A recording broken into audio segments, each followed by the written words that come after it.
Hello and welcome to another edition of China Now. My name is Makiza Latifa, and it's always a pleasure to bring you stories that open a window into China's people, its culture, and its global connections. In this week's China Currents, Chris takes us through some of the most talked about moments and developments. We begin with a deeply moving scene at China's Victory Day military parade, where an Iraqi journalist's motivational response struck a chord with audiences across the country. From there, we look at China's decision to grant visa-free entry to travelers from Russia, a move that highlights the defining or deepening relationship between the two neighbors. And in the field of technology, a Chinese internet giant has unveiled a new translation model that has outperformed even the biggest names in artificial intelligence, including OpenAI and Google. That's all coming up right here on China Now. Let's get started. Welcome to China Currents, your weekly news report on the latest developments in China. In this episode, at China's Victory Day military parade, an Iraqi journalist in tears moved the Chinese people. China grants visa-free entry to Russia. A Chinese internet giant's translation model beats OpenAI and Google. Traditional Chinese medicine uses acupuncture-assisted anesthesia to help a patient undergo laparoscopic surgery. The Arctic Express shipping route from China to Europe is about to open. China Current is a weekly news talk show from China to the world.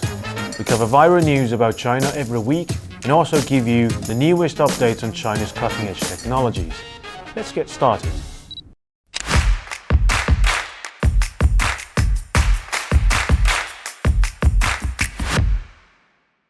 I'm Chris. Now let's start today's China Currents.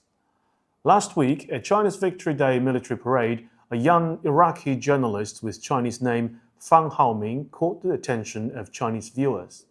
Fang works as a reporter for China Arab Satellite TV. From his front row seat, he got emotional as China's DF-5C missile passed by, saying in Chinese, "Congratulations." When interviewed later, Fang said he was especially moved during the release of doves and balloons at the end of the event. "I especially hope the Middle East can also achieve peace," he said, "and that people there can live the kind of life that Chinese people live." Born into a childhood amid war, he moved with his parents to Yinchuan, Ningxia in 2011, where he completed primary and secondary schools and quickly adapted to local life. He even mastered the Yinchuan dialect, and in 2022 he became a reporter for China Arab TV based in Beijing. He further explained his feelings in the interview. "I was born in a country of war. The advanced weapons displayed by China are not to show off, but to remember history. China has already opened its doors to us, inviting more countries to come to China to cooperate, to develop together, and to make the world one family." On Chinese social media, his interview soon became one of the highlights of all the videos about the parade, with Chinese netizens living heartfelt wishes for peace in Iraq. Speaking of openness, last week, China's visa-free list gained a new name, Russia. Starting September 15, 2025, China will implement a trial visa-free policy for ordinary Russian passport holders. Business, tourism, family visits, cultural exchange or transit, or trips under 30 days will not require a visa. The news set the travel market in motion almost immediately. According to data from Chinese travel platform Qunar.com, within just half an hour of the announcement, searches for Moscow-China flights nearly doubled compared with the same time last year, with peak demand surging to 4 times the usual level. Ctrip, another Chinese travel website, reported that Russia had already ranked among China's top 3 inbound tourist sources during the summer. Since July, Russian tourists booking to China have increased by 150% year-on-year, with Beijing, Shanghai, Sanya, Guangzhou, and Harbin being the most popular destinations. Data from Russian Tourism Association showed that 1.8 million Russians traveled to China in 2024.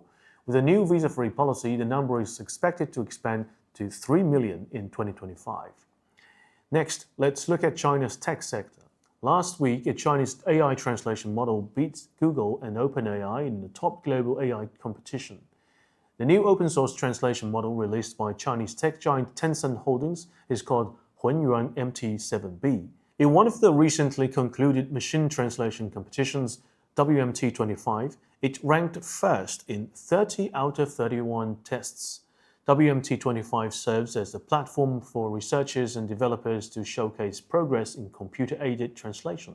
Despite being a lightweight translation model with 7 billion parameters, a measurement where larger is usually better. Tencent's model outperformed much larger closed-source models from global competitors including Google and OpenAI. English language pairs tested included Arabic, Estonian, and Maasai, spoken by 1.5 million people in southern Kenya and northern Tanzania. Other pairs included Czech to Ukrainian and Japanese to simplify Chinese. The only English pair Hunyuan did not ace was Bhojpuri, spoken by around 50.5 million people in northern India and Nepal. Tencent said its Hunyuan model has been integrated into in-house products such as Tencent Meeting, a video conferencing platform similar to Zoom. It has also been uploaded to Hugging Face and GitHub, platforms hosting open-source AI systems and software, making it available to global users. Now let's turn to a significant collaboration between traditional Chinese medicine and modern medicine. Recently, a TCM team in Shanghai successfully completed a lung resection surgery under acupuncture anesthesia. The patient, Mr. Zhu, 63, from China's Shanxi province, was diagnosed with a need for lung surgery. Normally, this would require intubation and general anesthesia. But in the past 2 years, he had already undergone 2 surgeries, suffering severely from the side effects of general anesthesia, and frail and weighing only 40 kilograms, he was unlikely to tolerate a third. His attending doctor contacted TCM experts at Shanghai Yueyang Hospital. Professor Zhou Jia, the hospital's chief expert, traveled to Shanxi to join local doctors in performing this surgery. On August 30th, the procedure began. 30 minutes before surgery, acupuncture and electroacupuncture were applied. While Western doctors administered local anesthesia, the combined treatment quickly peaked and the patient reached an optimal anesthetic state. The surgery was very smooth. Mr. Zhu's vital signs remained stable and the tumor was removed in just 30 minutes. According to TCM doctors, compared with similar operations, this combined approach reduced the use of anesthetic drugs by 85%, shortened preparation and operation time, allowed faster recovery, and avoided the severe side effects and complications of full general anesthesia. Moving on to China's newly launched transcontinental shipping route, analysts said it would change trade flows and quietly influence geopolitics. China Haijia Shipping Company's Arctic Express, the first regular container service linking Asia and northern Europe, kicked off on September 20th. Its route connects the Chinese cities of Qingdao, Shanghai, and Ningbo to Felixstowe in the UK, as well as Rotterdam, Hamburg, and Gdansk in Poland. By navigating the Northern Sea route and bypassing Russian ports, it reduces the Ningbo-Zhoushan to Felixstowe journey to just 18 days, much faster than 40 days via the Suez Canal and over 50 days around the Horn of Africa and 25 days by the China-Europe rail line. In international trade, timeliness is crucial. For industries like lithium batteries, new energy vehicles, and heavy machinery, the new route significantly lowers inventory costs, improves capital turnover, and accelerates supply chain responsiveness. Initially, due to Arctic ice conditions, the route will operate seasonally from late July to early November each year. In the future, with higher ice-class vessels, year-round operation may become possible, integrating the Arctic route further into China's trade network. Strategically, this also serves to bypass choke points such as the Suez Canal and the Strait of Malacca, reducing the geopolitical risks that could disrupt international trading. Europe also stands to benefit from this new development. China is the EU's largest source of imports and its third largest export market. Against the backdrop of US-EU trade frictions, the Arctic Express offers supply chain diversification away from unstable maritime corridors. China is not the first country to venture into the Arctic. The region's resources and strategic position are becoming increasingly important in global cooperation and competition. Donald Trump has announced plans to purchase icebreakers from Finland, expanding the US fleet from 2 to 48 ships, on par with Russia. South Korea also plans to pilot Arctic shipping next year, while India and Japan have also unveiled their own Arctic-related initiatives. And that's all for today. Thank you for watching this episode of China Currents. If you have any thoughts or comments, please leave them below. See you next time. And that was Chris with China Currents here on China Now. Now it's time for the Thinkers Forum, where we hear from leading voices shaping our understanding of history, of politics, and ideas that matter today. Our guest this week is Geoffrey Roberts, a renowned historian, biographer, and political commentator. His research and writings have shed new light on the great conflicts of the 20th century. And today, he speaks to us on one of his major areas of interest, the Second World War, from its global impact to the lessons it continues to hold for us. We'll be diving deep into how this deepening chapter of history shaped the world we live in.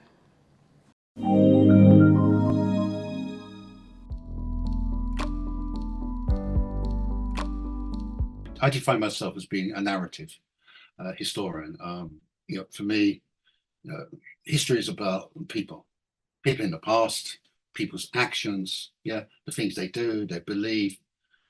This is what create what we call history. So I'm engaged in, like most historians, I'm engaged in writing stories about people's actions, stories about people in the past, trying to understand what they did, why they did it, and the impact that they had on the world. In my historical work, there's quite a big emphasis on alternative possibilities, the different possibilities in the past. Whenever people say that things that have happened in history were inevitable, I'm immediately questioning that. Nothing is inevitable in history, at least in a kind of an absolute sense. There's always alternatives, there's always other possibilities, there's always choices to be made. So when I'm looking at the Second World War, one of my major topics, obviously I engage, I tell stories about the Second World War. But the most fundamental stories I tell about the Second World War, or any history I do, is the stories of the people themselves in the past. Yeah, okay, I'm a historian. I tell stories about the past, but the people in the past, they had their own stories. Like we do in the present, telling themselves about what they were doing and why they were doing it. So the most important narratives to grasp about history are not the stories told by historians, but the stories told by people in the past themselves, right? And it's those stories that I try to render as accurately and as interestingly as possible. Okay, and that's what another feature of my research of all narrative historians is very, very big emphasis on evidence, on documentation, on empirical research, because it's evidence that that enables us to reconstruct, recapture, represent what people were thinking in the past. What they were thinking in the past, why they did what they did. That's the most important thing. It's not our speculations about the past or about them. It's how people saw themselves at the time. Second World War is a big event. Yeah, you've got a lot of choices to be made. There's lots of possibilities. The one that came to my mind was this, which was a meeting between Stalin, the Soviet leader Stalin, Joseph Stalin, and Anthony Eden, who was the British Foreign Secretary, and a meeting they had in Moscow in December 1941. And at this meeting, Stalin presented Eden with a proposal for a secret treaty between Britain and the Soviet Union, right? So a secret treaty. And what the treaty was all about, it wasn't about the war, it was about the post-war order, yeah? And the most striking thing about this secret treaty was that basically Stalin proposed to the British that after the war was over, there should be a restoration of the pre-war international order, basically, and there should be a return to the kind of state system and international order that had emerged out of the First World War, right? So Stalin's, it's a very conservative perspective. Stalin's a communist. Stalin's a Marxist, a radical, a revolutionary, and he hasn't actually given up his ideology. But here he is basically proposing, a very conservative outcome to the whole war, yeah? The restoration of the status quo. That's what he's proposing, because he sees the restoration of that status quo as being the best possible context for the Soviet Union to protect itself. And he also thinks that within the context of that status quo, the communist Soviets can continue to pursue their ideological goals as well. But Stalin, in adopting that stance, is basically adopting the same position that had already been adopted by Roosevelt, President Roosevelt of the United States, and Winston Churchill, the British Prime Minister, a few months previously, in August 1941, when they had a meeting which came to be known as the Atlantic Charter Meeting, in which they proclaimed their war aims. And again, the fundamental war aim was to actually beat back the challenge to the existing international order, and to basically to protect post First World War peace settlement, right? So the war is about a lot of things, right? And there are many different radical outcomes to that war. But fundamentally, what the war is all about is, what is the future of the international order? Is it going to be like the international order from the recent past? That's to say, an international order based on states, based on their sovereignty, based on their common institutions, right? Is that what the war is going to produce?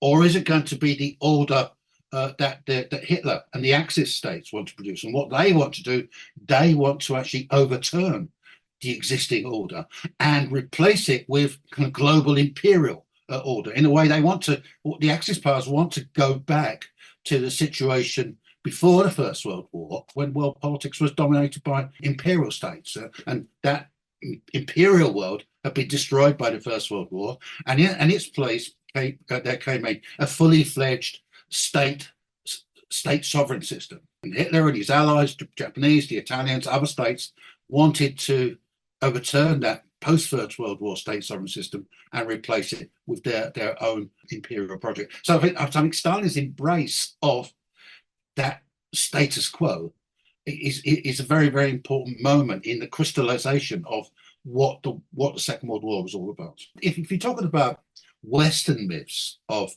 the Second World War, the most prevalent myth, generalized myth, would be something along these lines: that the primary victor of the Second World War was the United States, right? And the primary outcome of that war was the so-called rules-based international order. And the history of the post-war world is a history of the United States protecting and developing that rules-based order, which then triumphs in the post-Cold War years, in the 1990s, right? And it's that rules-based order is now under threat, right? Is being destroyed by states, Russia, China, other countries, which want to undermine that rules-based order and replace it with their own order. Okay, so that's the Western myth. So the Soviet Union, China, and the United States, other countries, it was a broad coalition that won the war. As I was saying earlier, it wasn't a war for a US-led rules-based order. It was a war for the re-establishment of the state sovereignty system, right? And that goal was achieved, right? And that goal was actually embodied in the United Nations and its charter, which is basically, and the United Nations was the successor to the League of Nations, and both the League of Nations and the United Nations are organizations of sovereign states, in which sovereignty is the central element of their makeup, right? So that was one, and the other outcome was that it wasn't going to be a rules-based order led by the United States. What there was going to be would be a concert of great powers, yeah, a collective hegemony of the great powers, primarily United States and the Soviet Union, but also Britain, China, France, and other countries. So it would be a great power unity which would preside over the post-war development of this state-based system. Of course, that didn't happen. It didn't happen because after the Second World War, you got the Cold War, right? And that's what comes after the Second World War. It's not this rules-based order. That's an invention of the 1990s, you get the Cold War. You get the development of these Cold War blocs, including a United States-led Western bloc, which eventually comes to define itself as being the whole of the international order. It's only after the end of the Cold War, early 1990s, that this Western bloc comes to see itself as this so-called rules-based order. And what that means that they want to universalize their rules and their values, their hegemony, and their power system. And that is what they attempt to do in the 1990s. The fundamental outcome of the Second World War is the restoration of the sovereign-based state system, right? The defeat of the Axis attempt to overthrow that system, right? And in connection with that, there are all kinds of treaties signing, including the establishment of the United Nations, right? So that's the fundamental structure that emerges from the war, right? And actually, it's a structure that persists, right? Okay, it comes under threat because of the Cold War division and polarizations, and later on, it comes under threat and challenge by, Western and American global liberal hegemony in the 1990s, right? But nevertheless, throughout the Cold War, the fundamental nature of international politics based on this sovereign state system persists, remains the same. And it does that for a number of reasons, including reasons connected with the Cold War itself. So one of the reasons that the state system persists as present day is because of the process of decolonization, the post-Second World War process of decolonization, where you get the emergence of a number of new independent states. I mean, many of them form part of what we now refer to as the global south. In those days, they were referred to as third world or developing countries. But anyway, those new states were committed to a sovereignty-based state system. That is what they wanted, because that empowered them as being members of that system, rather than being, continuing their colonial domination. So that was very important. The other important factor in maintaining this state system, despite the Cold War, despite the Western project of basically trying to dominate it and change its very character, is the post-Second World War rise or re-emergence of China.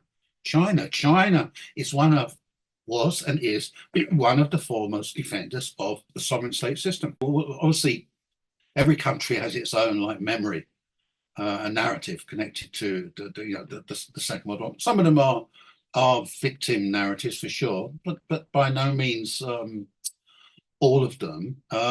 Okay, and those memory histories are actually quite complicated. You could have a long discussion about each of them. Okay, but let me say something about the one I'm most familiar with, which is the Soviet Union, right? Okay, and so the Soviet Union's fundamental narrative coming out of the war was that they had won. Yeah, they had won the war, and the war had proven the strength of the socialist system in the Soviet Union. Also proven the strength of the Soviet Union as a multinational state, a multi-ethnic state. So it's not just it's a Soviet victory, not a Russian victory.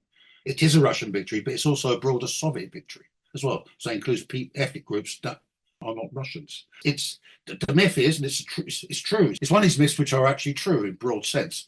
It's a story of victory, a great sacrifice, yes, of course, but a story of victory, of actually a very heroic story. And on the basis of that myth, the Soviet Union as a state is refounded, yeah. So because originally the Soviet Union arises after the Russian Revolution, the Bolshevik seizure of power. So it's a revolutionary state. It's a socialist state. That's what it is. Well, okay, and it remains a revolutionary state and a socialist state to a large degree. But after the Second World War, the state comes to be the rationalization for the state, the Soviet state I'm talking about, comes to be seen the victory, the great victory in the Second World War. That is its justification for its continued existence. But here's the thing, there's kind of quite an interesting thing happens connected to this. in terms of what subsequent developments, because you might expect that the Soviet Union, having won this like great victory in the war, greatest military feat of arms in history, without doubt, greatest victory in the greatest war in history, yeah, the greatest battles, yeah, sure. You might kind of expect arising out of that a kind of like enhanced militaristic identity for the state, wouldn't you? You might expect that militarism to come to the fore, but that doesn't happen. What actually happens is that there is a change in the Soviet state's self-identity as an international actor. I'm talking about in the international arena, but it's not in the direction of like militarism or military glorification. It's in the direction of the Soviet Union redefining itself as a peace-loving state, right? That's the fundamental identity that emerges on the basis of the Soviet historical memory of the Second World War. Okay, and partly it's an identity based on the trauma of the war, the great sacrifice, and obviously the natural desire not to repeat that catastrophe of war. But it also arises because of the development in the early post-war years of a significant peace movement, an anti-war movement, anti-nuclear movement, and this is a global movement, including in China. In China, there was a huge peace movement in the late 1940s and early 1950s, and it's the activities and discourse of this peace movement which has a huge impact on the Soviet Union itself, because there's a very strong domestic Soviet peace movement, as there is in China as well, by the way. But there's also an international peace movement, right? So it's the impact of this peace movement has on shifting the Soviets to a position where they define themselves as being, okay, they're a very strong power militarily, they have the atomic bomb, they're a superpower, but fundamentally a peace-loving state. And they're going to achieve their goals, their national goals, political goals, ideological goals, through peaceful means, right? Through the struggle for peace, right? And the Soviet Union's adoption of that peace-loving identity, it seems to me, is very, very important to help us understand why the Cold War didn't develop into a hot war. And in the 1940s, when the Cold War breaks out, no one believed it was going to go on for 4 decades. Everyone thought that in the near future, actually, the Cold War will become a hot war. There will be an actual war. There will be a third world war. Okay, that didn't happen. Didn't happen for many reasons, including the existence of nuclear weapons. But it also didn't happen because the Soviet Union stepped away from that kind of idea. It was a peace-loving state. It was going to struggle for peace, and it was going to achieve its goals through the stuff of peace. And here's another sort of general thing to always remember about the Soviet Union or its relationship to the Cold War, is that the Soviet Union was always against the Cold War. The Cold War was a Western struggle. The Soviet Union struggle was against that. They were always striving for détente, for peaceful coexistence, to end the Cold War, which they saw as being dangerous, of course. So the Soviet Union's, so it's a kind of paradoxical effect, the great military victory in the Second World War, but what comes out of that is a peace-loving identity on the part of the Soviet state, and the struggle for peace being the main avenue of policy, not militarism. The International Monetary Fund and the World Bank, very much the architects, that very much the Americans, the United States. So they reflected American thinking about the post-war economic order they want to see after the Second World War. It was basically based on kind of capitalistic free trade kind of concept. So it's very much Bretton Woods and reconstructing the post-war international order. So there's no return to the kind of tariffs and protectionism of the 1930s. Very much an American project. But actually, quite early on, there are discussions about the Soviet Union being part of that system. Yeah, being members of the IMF and of the World Bank. Being participants in the so-called Bretton Woods system. Okay, and that does happen. It doesn't happen for various reasons, but mainly because Stalin is suspicious. He's worried about too many Western influences bearing down on the Soviet Union in the post-war. So he sees it as potentially being threatening to Soviet sovereignty if the Soviet Union got too involved in these Western-led international economic institutions, right? But having said that, the Soviets still remain interested in trade and economic cooperation with the West. And in fact, there's one particular episode which is to do with the so-called Marshall Plan. The Marshall Plan, which was the American plan for the economic reconstruction of Europe after the Second World War. When the Marshall Plan is first devised, it was a plan that was open to the participation of the Soviet Union and also of the Soviet Union's allies in the Communist bloc in Central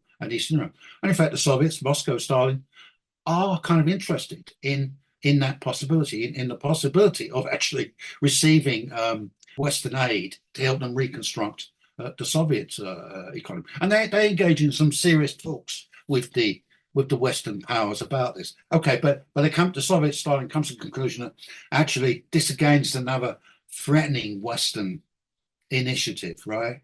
It has ulterior motives.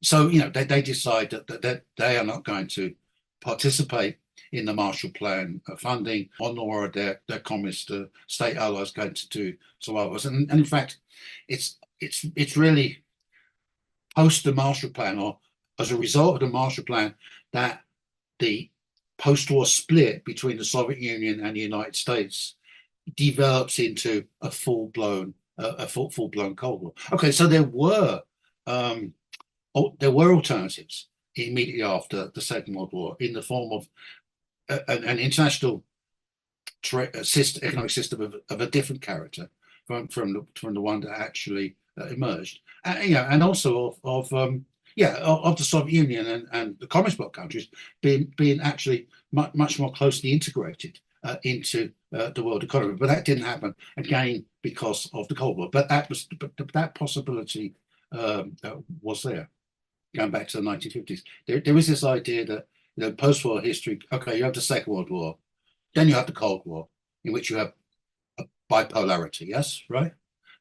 Then the Cold War comes to an end. Then you have unipolarity, right, in the form of United States domination. And then after that, the period we're in now, you have the emergence of multipolarity. So bipolarity, unipolarity, multipolarity. But the world was not as bipolar during the Cold War as it's sometimes seen in retrospect. In the 1950s, there was the Bandung movement, right?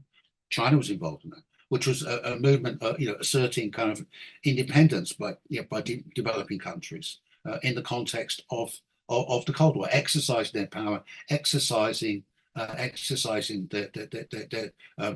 sovereignty. So, and indeed, like using the Cold War conflicts and Cold War rivalries of the Soviet Union and the United States to actually strengthen their own position. So throughout the whole Cold War period, throughout the whole post-war history, the global South has been exercising its agency and its sovereignty. Yeah, but of course, obviously, in more recent years, that exercise of power and sovereignty by the global South has increased. It's increased as American and Western power and domination has decreased. It's increased as the global. There's been a shift of economic power in the direction of various global South countries. I think above all, it's increased because of China's emergence as a dominant world economic power. Right? Don't underestimate the importance of China and the role it's played in enabling global South countries to actually exercise their sovereignty and power. And of course, that's part of the ongoing process, which is why, of course, many global South countries are very happy to participate in the BRICS, alongside China and the Soviet Union, Russia, because they have actual experience of how good relations with China, with Russia, can actually enhance their own sovereignty. Global initiative is effectively, as far as I can see, a call to strengthen the institutions and practices of state sovereignty, state-based system, and its international systems and international law and diplomacy and multilateralism. Yeah? It's just a set of principles that basically mirrors the traditional principles of state sovereign system. It's that state sovereign system is one of the things over which the Second World War is fought for, and it's one of the things that comes out of the Second World War and survives the Second World War. So that's a direct legacy. You know, the Second World War, post-war period, China, of course, re-emerging and actually becoming one of the main exponents of that state sovereignty-based system, and its power increasing all the time, down to the present time, where China feels strong enough to actually lead what it calls a global initiative.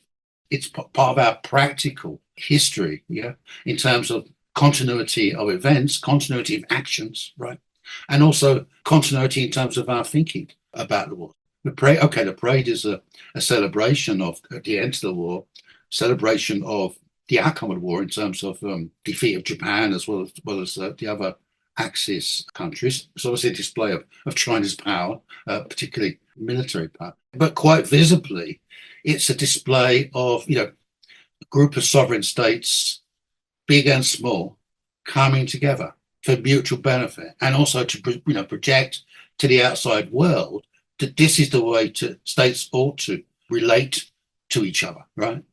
Celebrating common achievements, expounding common values. So obviously, celebration is not just a historical celebration; it's very, very much an important geopolitical event, evidenced by the huge amount of coverage in the Western media of not just the event, the parade today, but also, of course, the Shanghai cooperation meeting as well. Huge kind of coverage. So, even in the West, it's dawning on them that there's this huge new power developing in the world. It's a development for which obviously China can benefit. China's a self-interested power like any other power, as well, in fact, can benefit all states by creating a stable, state-based, sovereign-based international system based on the United Nations, based on international law, based on diplomacy, based on multilateralism, and based on collaboration and cooperation across national boundaries. Obviously, the Ukraine war is another quite complex phenomenon, isn't it? So we have there is a Russia-Ukraine war. There's also, within Ukraine itself, there's a kind of civil war that's been ongoing since 2014. And then there's also been ongoing, still, unfortunately, a proxy war between Russia and the West, which has been fought out in Ukraine. So it's quite a complex conflict in many ways. And the Russian kind of framing of that conflict is also quite complex, and that's different kind of angles, right? So in terms of Russia's war with Ukraine in the internal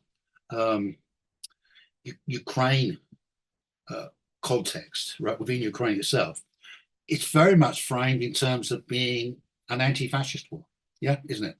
An anti-fascist war against a kind of ultra-nationalist or fascist regime based in Kiev, and it very, very directly draws upon the same kind of themes and propaganda that was used during the Second World War, during the Great Patriot War. So that's one framing of it, or it is as an anti-fascist war. But actually, just like during the Second World War, or when the Soviet Union was conducting its anti-fascist struggle against Germany and its allies, so it's always very careful that to frame this as a war against regimes and against political leaders and militaries, not against the people. Yeah. So it's the same in the Ukraine war. The Russians frame it. Yeah, it's an anti-fascist war, but it's not a war against the Ukrainian people as such. And of course, there are many Ukrainians themselves are quite sympathetic to the Russian perspective, right? Okay, but the other framing of the war is kind of the geopolitical frame of it, isn't it? And geopolitical frame of the war by Russia it's a war for its continued existence, right? It's a war to fend off dire threats from Western countries who at the very least want to diminish Russia as a great power, and at its worst, most radical, would like to see the breakup of Russia as a unitary state. So there is a geopolitical framing of the proxy war with the West in Ukraine as being very much an existential struggle for Russia's survival. But again, there's an interesting point to be made about that, is that, yeah, the Russians do frame it as a war for their survival, but they don't frame it as a zero-sum struggle, which also entails the destruction of the West. Yeah, it's not. That's not what's at stake. It's a struggle for Russia's survival against Western pressure, whatever threats, ambitions, and so on. But it's they don't see the outcome of that struggle having to result in the destruction of the West itself in any form, right? In fact, the way they see the outcome of that struggle is, it goes back to the theme for our conversation, is the emergence of a new multipolar world order, right? Okay, in which Russia will have its place, China will have its place, all countries will have its place, including the West. So it's a rather, in one sense, the Russian geopolitical frame of the Ukraine war in relation to the proxy war of the West is quite like a kind of apocalyptic kind of perspective. They're threatening our very existence. They want to destroy us, right? But on the other hand, they're saying, but they're also saying, well, they're not going to succeed. We're going to win this war. And one of the things that's going to come out of this war geopolitically is a new set of international relationships, right? But it's a benign set of international relations in which the Western countries will be a part. And there's another interesting point to make about that. It's of course, the framing of the war on the Russian side has shifted recently, hasn't it? Since the election of Donald Trump as US president, right? So more the geopolitical framing in terms of the existential struggle is more directed at European states than it is against the United States. And the Russians have also embraced the possibility of a complete reconstruction of Russia's relations with the United States, because they also see, okay, Putin and Russian leaders, sure, they're committed to this concept of a multipolar world order, which I would argue is just another version of the traditional state sovereign system. They're committed to that, but they also understand that within that system, there's a particular role to be played by the big powers, by the great powers. It's not in power terms, it's never going to be an equal system, right? Some states are stronger, some states are more important, more influential, can have a bigger role. That's inevitable. The question is what role that they can play, and the projection is that they can play a relatively benign role, okay, in which they look after their own interests, they look after themselves as big powers as well, but they can also foster and protect the interests of other states. Okay, going back to your earlier question about the connection with the memory of the Second World War. Of course, that was the perspective that emerged at the end of the Second World War. That was the perspective. Okay, they were fighting to defeat Nazism, Japanese militarism, Italian fascists. They were fighting for democracy. They were fighting to recreate, to revive the post First World War peace settlement state system and all that. But they're also fighting on the basis that going forward, the new post-war order would be based on a collective global hegemony of the great powers, who would actually police that order, protect that order, stabilize that order, not just in their own interests, of course, but also in the interests of other states. So that if you're talking about the Russians, there's a kind of continuity from that Second World War situation. It's often referred to as the Yalta-Potsdam perspective, right until the present day. And in the United States case, we're having re-embrace of that perspective, right? Because, okay, that was Stalin's perspective at the end of the Second World War, benign global hegemony of the great powers. But it was also the perspective of the American president, Roosevelt. Yeah, President Roosevelt. That was his perspective as well. So there's a kind of return to the Rooseveltian idea that great power collaboration was necessary in order to have a stable, secure post-war international order. And it was also possible, the most important point, it's also possible because it was possible to actually collaborate with the Soviet Union. This is Robert and with Stalin. And in fact, Roosevelt's belief was that if we cooperate with the Soviet Union and Stalin, they can become more like us, yeah, more Western, yeah, more capitalistic, right? Yeah, there could be a growing together. So that was Roosevelt's perspective. You jump forward to the present day.